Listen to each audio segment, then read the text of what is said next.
Today I'm going to be reading you the Sneetches from the Sneetches and Other Stories. It is my all-time favorite Dr. Seuss story.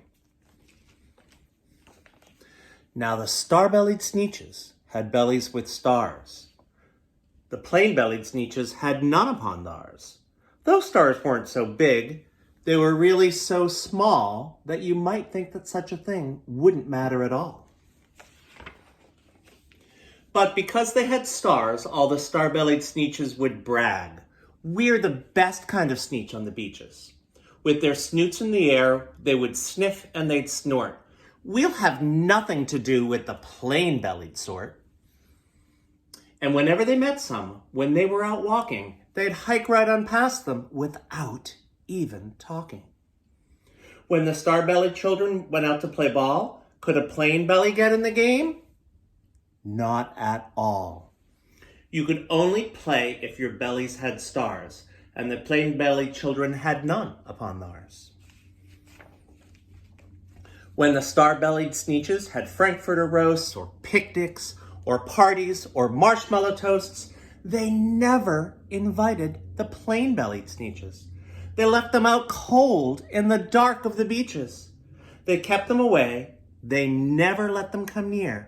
And that's how they treated them year after year. Then one day, it seems, while the plain-bellied Sneetches were moping and doping along the beaches, just sitting there wishing that their bellies had stars, a stranger zipped up in the strangest of cars. "My friends," he announced in a voice clear and keen, "my name is Sylvester McMonkey McBean, and I've heard of your troubles. I've heard you're unhappy, but I can fix that. I'm the fix-it-up chappie. I've come here to help you, and I have what you need, and my prices are low, and I work at great speed, and my work is 100% guaranteed." Then quickly, Sylvester McMonkey McBean put together a very peculiar machine, and he said, "You want stars like the star-bellied Sneetch? My friends, you can have them for $3 each. Just pay me your money and hop right aboard." So they clambered inside, and the big machine roared. And it clonked, and it bumped, and it jerked, and it burped, and it bopped them about. But the thing really worked. When the plain-bellied Sneetches popped out, they had stars. They actually did. They had stars upon theirs. Then they yelled at the ones who had stars at the start. "We're exactly like you. You can't tell us apart. We're all just the same now, you snooty old smarties. And now we can go to your Frankfurter parties." "Good grief," groaned the ones who had stars at the first. "We're still the best Sneetches and they're the worst. But now, how in the world will we know?" They all frowned. "Of which kind is what, or the other way round?" Then up came McBean with a very sly wink, and he said, "Things are not quite as bad as you think. So you don't know who's who? That's perfectly true. But come with me, friends. Do you know what I'll do? I'll make you again the best Sneetches on beaches, and all it will cost you is $10 eaches." "Belly stars are no longer in style," said McBean, and what you need is a trip through my star-off machine. This wondrous contraption will take off your stars so you won't look like Sneetches who have them on theirs. And that handy machine, working very precisely, removed all the stars from their tummies quite nicely.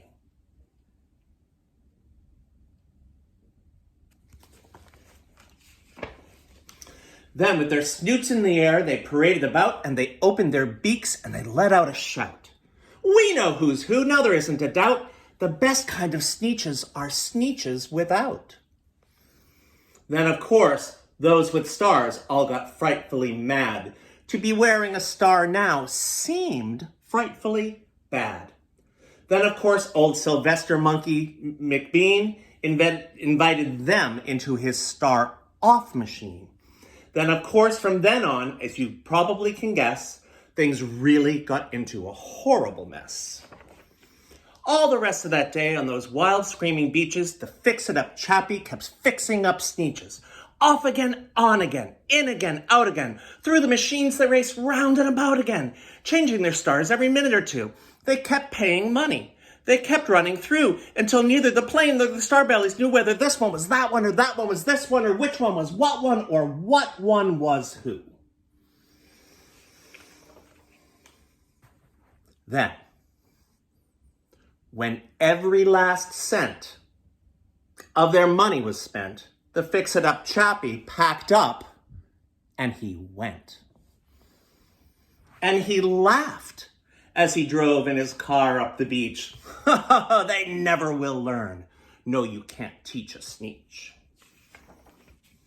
But McBean was quite wrong, I'm quite happy to say, that the Sneetches got really quite smart on that day. The day that they decided that Sneetches are Sneetches, and no kind of Sneetch is the best on the beaches. That day, all the Sneetches forgot about stars, and whether they had one or not upon theirs.